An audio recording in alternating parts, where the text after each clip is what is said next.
Información precisa, completa, veraz, objetiva e independiente. Directo a tu pantalla. Radio Caracas Radio presenta Voz de América. La Voz de América presenta Buenos días, América. Desde Washington, la actualidad informativa. Millones de personas en Florida están sin energía eléctrica debido al huracán Ian que azotó el estado sureño como una tormenta categoría 4. La vicepresidenta Kamala Harris visita la tensa frontera entre Corea del Norte y Corea del Sur. Y en Venezuela, activistas de derechos fundamentalistas denuncian que el miedo a represalias mantiene la censura y la autocensura informativa, vulnerando el acceso a información independiente. Hoy es jueves 29 de septiembre de 2022. Soy Héctor Contreras y junto a Judith Martín les damos la más cordial bienvenida. Aquí comienza nuestra emisión de Buenos Días, América.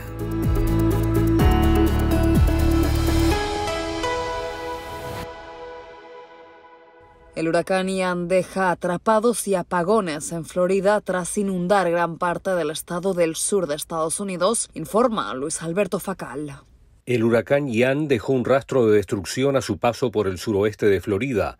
Atrapó a residentes en viviendas inundadas, dañó el techo de la unidad de cuidados intensivos de un hospital y dejó a más de 2 millones de personas sin luz antes de poner rumbo hacia la costa atlántica. Ian, uno de los huracanes más potentes que ha azotado Estados Unidos, atravesó la península de Florida el miércoles por la noche y amenazaba con provocar inundaciones catastróficas en el interior, advirtió el Centro Nacional de Huracanes.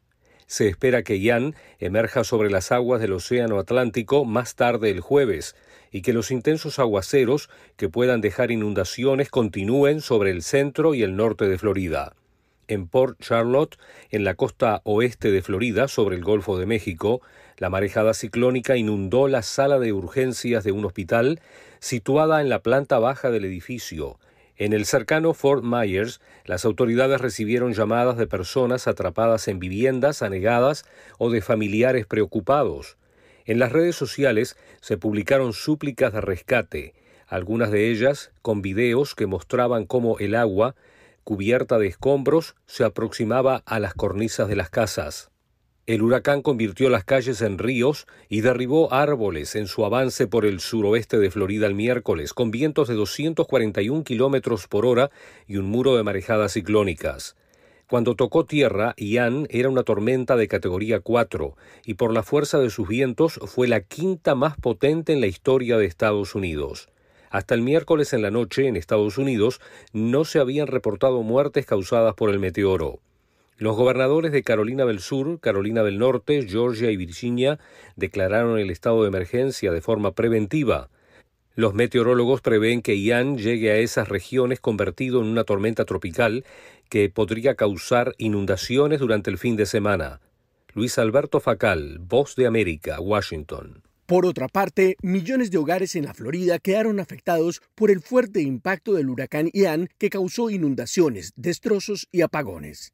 Jacopo Luzzi informa desde Tampa. Ian, el huracán de casi categoría 5 que ha tocado tierra en la tarde del miércoles con su tamaño masivo y su fuerza poderosa, sigue aplastando Florida desde Tampa llegando a Naples con su punto de máxima destrucción en Fort Myers, lugar donde el ojo del huracán ha tocado tierra en la tarde del miércoles.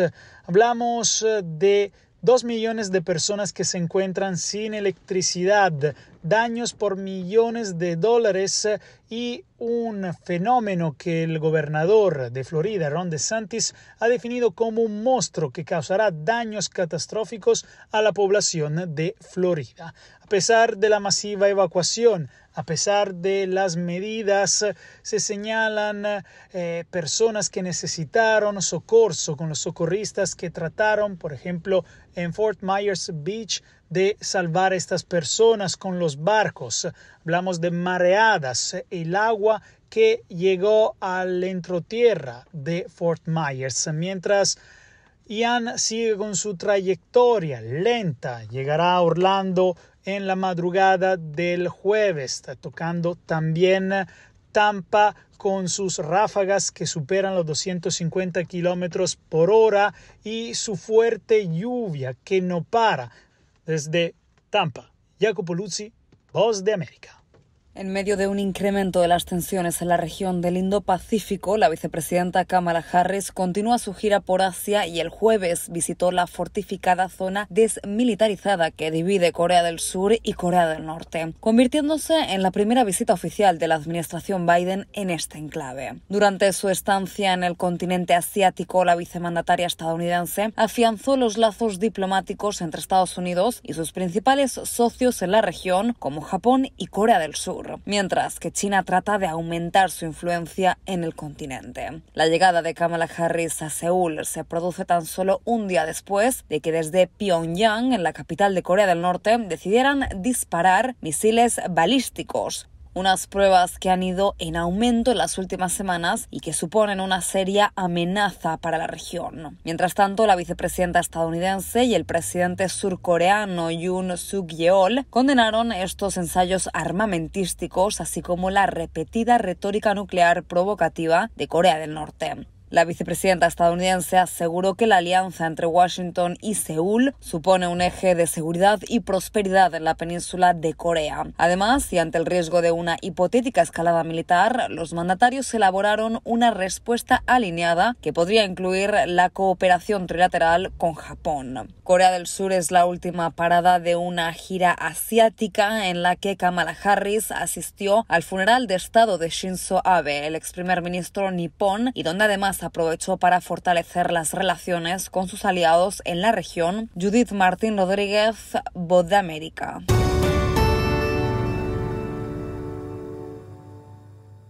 En otra información, el Departamento estadounidense de Estado instó a los estadounidenses en territorio ruso a salir del país en la mayor brevedad posible ante el riesgo de que sean llamados a participar en el frente de batalla. La administración Biden puso especial énfasis en aquellos que tienen doble nacionalidad y es que aseguró que el Kremlin podría negarse a reconocer la ciudadanía estadounidense e impedirles el acceso a la asistencia consular de Estados Unidos. Esta advertencia llega en un momento de inestabilidad para Moscú, cuando millones de personas tratan de salir del país luego de que el dirigente Vladimir Putin anunciara una movilización parcial para convocar a cientos de miles de reservistas para participar en la invasión a Ucrania. La decisión del mandatario ruso ocasionó grandes congestiones en los aeropuertos rusos e interminables filas de automóviles tratando de salir por las fronteras terrestres hacia países vecinos como Georgia, Kazajistán o Mongolia. Paralelamente, varias naciones europeas iniciaron una investigación sobre posibles fugas en los gasoductos Nord Stream 1 y 2 y que recorren el mar Báltico uniendo a Rusia con Europa. Hasta el momento se desconocen los detalles de los daños ocasionados en la infraestructura, ni tampoco el origen de las fugas. Tampoco se descarta un atentado terrorista, como lo apuntó el secretario estadounidense de Estado de Estados Unidos, Antony Blinken. Hay informes iniciales que indican que esto puede ser el resultado de un ataque o algún tipo de sabotaje, pero estos son informes iniciales y aún no lo hemos confirmado, pero si se confirma, claramente no interesa a nadie, dijo.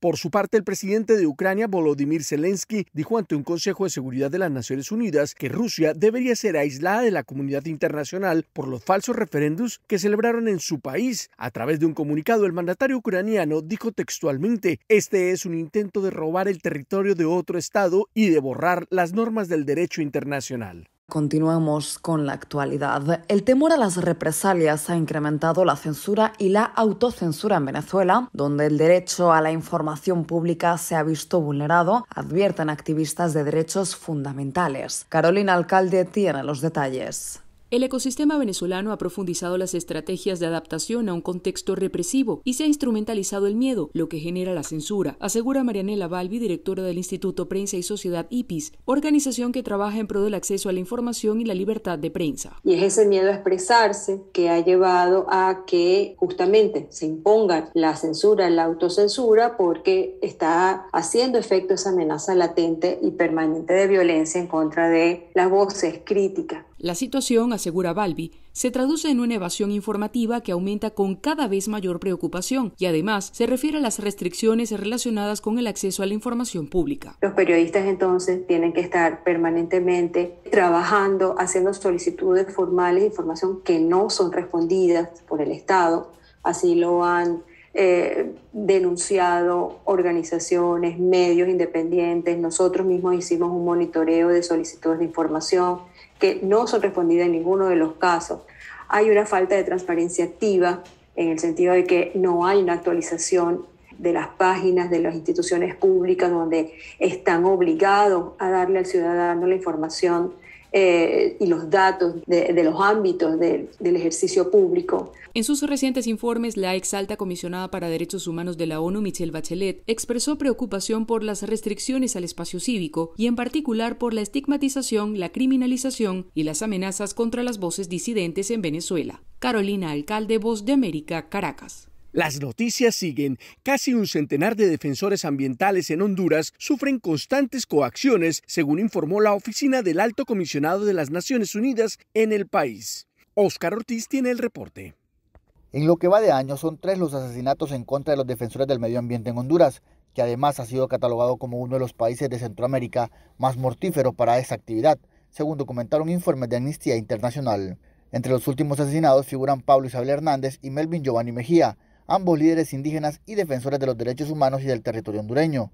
En referencia a estos asesinatos, Isabel Albaladejo, representante de la Oficina del Alto Comisionado de las Naciones Unidas para los Derechos Humanos en Honduras, confirmó a La Voz de América que a la fecha casi un centenar de activistas hondureños solicitaron protección por las amenazas que padecen. En este momento, de más de 88 personas defensoras del medio ambiente que han recibido ataques, es decir, que van desde hostigamientos y amenazas también hasta en algunos casos la muerte. Lucía Vigil, representante ambiental, aseguró que es necesario que se generen nuevas políticas de protección para los ecologistas. Si bien es cierto, no se van a terminar con el Acuerdo de Escazú todos los conflictos socioambientales y creemos que es el inicio para la demanda más oportuna, pero también de exigencia en un marco más internacional sobre los derechos de acceso.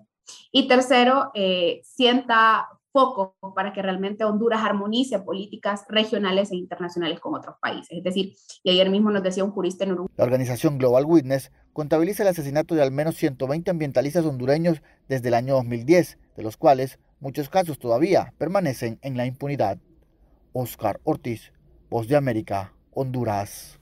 En tanto, el conflicto mapuche continúa extendiéndose en la Patagonia con episodios violentos y tomas de tierras, mientras que el gobierno desplegó las fuerzas federales para abordar la situación. Juan Ignacio González Prieto tiene los detalles.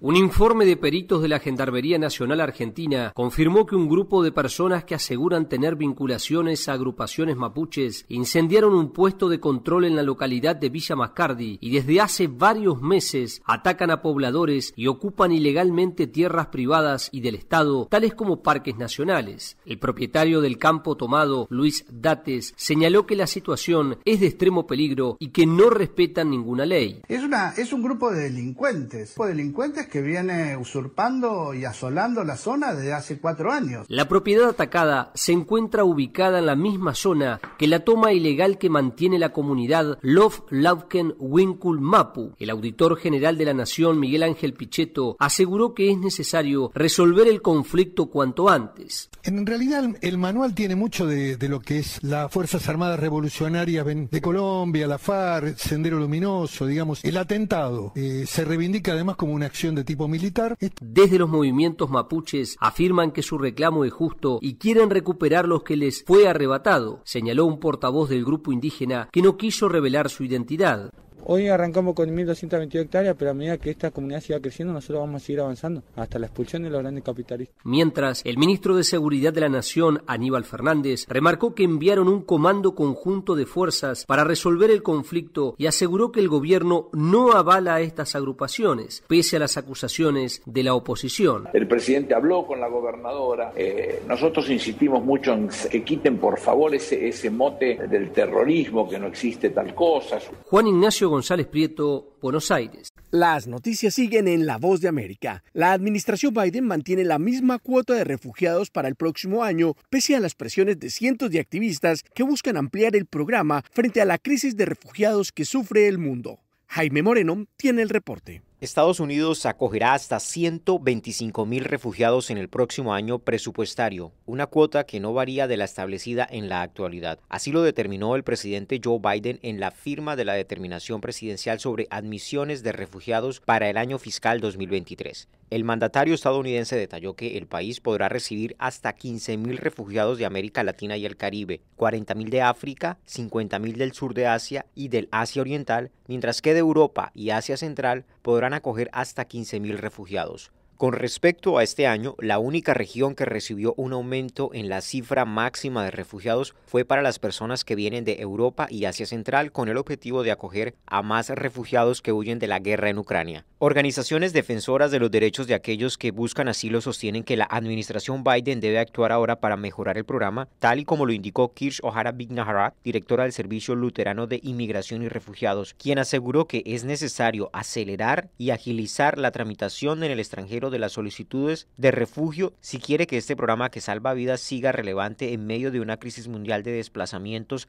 sin precedentes.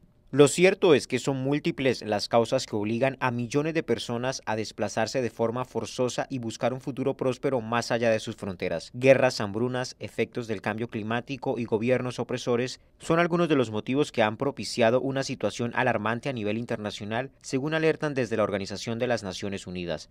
Sin embargo, y pese a las críticas, el secretario de Estado Antony Blinken subrayó en un comunicado que este ambicioso objetivo es prueba de que la administración Biden está comprometida a reconstruir y reforzar el programa de admisiones de refugiados de Estados Unidos. Jaime Moreno, Voz de América, Washington. Y ahora, en Buenos Días América, nos vamos a la sala de redacción de La Voz de América. En otra información, el presidente de Brasil, Jair Bolsonaro, busca recuperar el voto de la población evangélica para lograr la reelección en las elecciones presidenciales. Esta es una actualización desde nuestra sala de redacción. A pocos días de las elecciones presidenciales en Brasil, el presidente Jair Bolsonaro enfocó su campaña en reconquistar el voto de la población evangélica, que es crucial para definir las votaciones, mediante un discurso en el que participaron algunos de sus seguidores, políticos influyentes, pastores evangélicos y hasta la propia primera dama Michelle de Paula Bolsonaro. Advirtieron que el candidato izquierdista Luis Ignacio Lula da Silva, quien encabeza las encuestas de opinión, cerraría las iglesias cristianas. Ambos candidatos son católicos. Sin embargo, Bolsonaro enmarcó la contienda electoral como una batalla del bien contra el mal, con él mismo como abanderado de Dios y da Silva como el demonio. Además, presenta a su esposa como modelo de mujer cristiana, argumentando que desterró a los demonios que ocupaban el palacio presidencial. Podemos hacer varias comparaciones entre las primeras damas. No hay que discutir. Una mujer de Dios, familia y activa en mi vida. Yo estoy hablando para los solteros que están cansados de ser infelices. Procuren una mujer, una princesa y cásense con ella para ser más feliz en la vida. El voto evangélico se encuentra en el centro de la disputa de los principales candidatos a la presidencia de la República en las elecciones de este año. A diferencia de las elecciones de 2018, ahora el apoyo del electorado evangélico al presidente Jair Bolsonaro es menor, pero el campo progresista todavía tiene dificultades para acercarse a ese segmento de la población. Sala de redacción, Voz de América. Aquí comienza Deportivo Internacional, una producción de La Voz de América. Les informa Henry Llanos.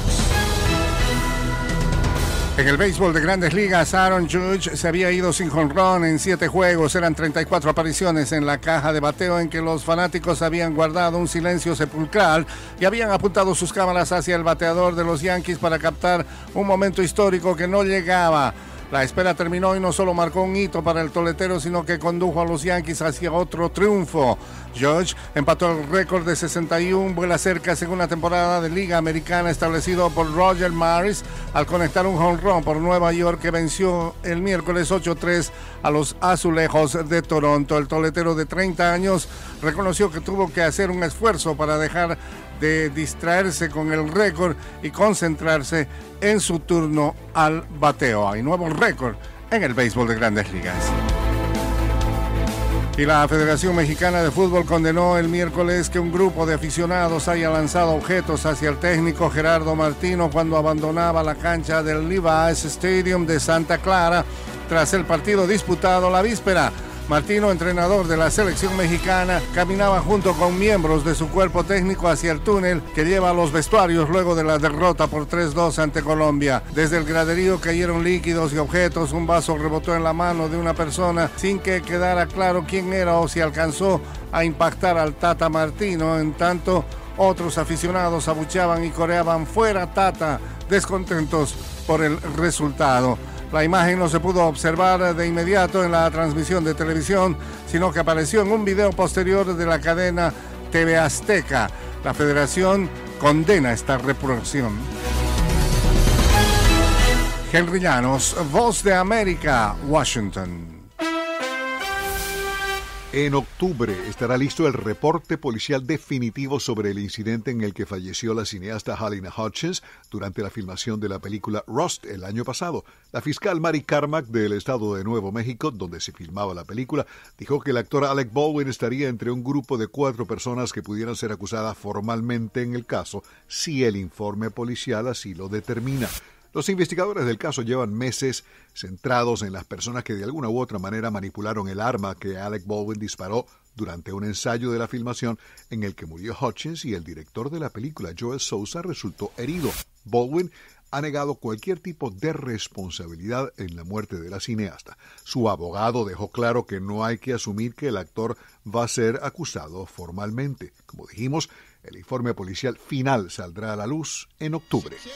Esta semana, una corte española ordenó a Shakira que sea enjuiciada. La cantante está acusada de no haber pagado 14,5 millones de euros en impuestos. En julio, la artista de 45 años rechazó una propuesta para solucionar el caso y la corte confirmó que la cantante ahora irá a juicio. De ser hallada culpable, Shakira podría pasar hasta 8 años en la cárcel. Al cierre de esta emisión, no se había fijado fecha para el juicio. Shakira insiste que las acusaciones de las autoridades españolas son falsas y que no le debe nada al fisco. Próximamente estará disponible una novela del actor Tom Hanks, titulada The Making of Another Major Motion Picture Masterpiece, la realización de otra obra de arte cinematográfica. La novela trata sobre la filmación de una multimillonaria película de superhéroes de acción y los libros de historietas cómicas en los que se inspiró el filme. La novela del 2 veces ganador del Oscar a Mejor Actor por Filadelfia y Forrest Gump habla de los cambios ocurridos en Estados Unidos y su cultura desde 1947. Se trata de la historia de un soldado que regresa de la Segunda Guerra Mundial y su talentoso sobrino.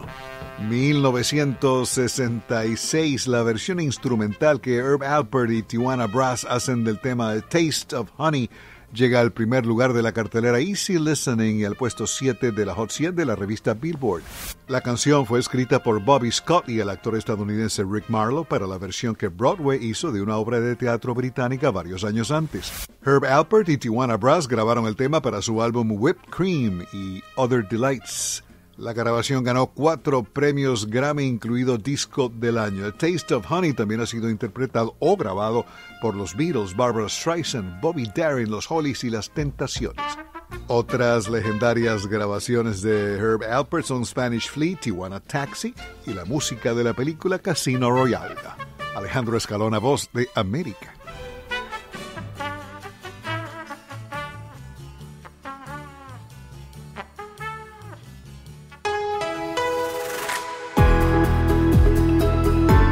Y hasta aquí, Buenos Días América, pero las noticias siguen. Soy Héctor Contreras. Soy Judith Martín y les agradezco su sintonía y los invitamos a que nos visiten en todas nuestras plataformas sociales de La Voz de América y en nuestra página web vozdeamerica.com.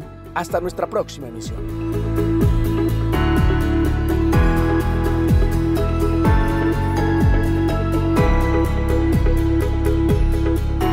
Información precisa, completa, veraz, objetiva e independiente. Directo a tu pantalla. Voz de América en RCR 750.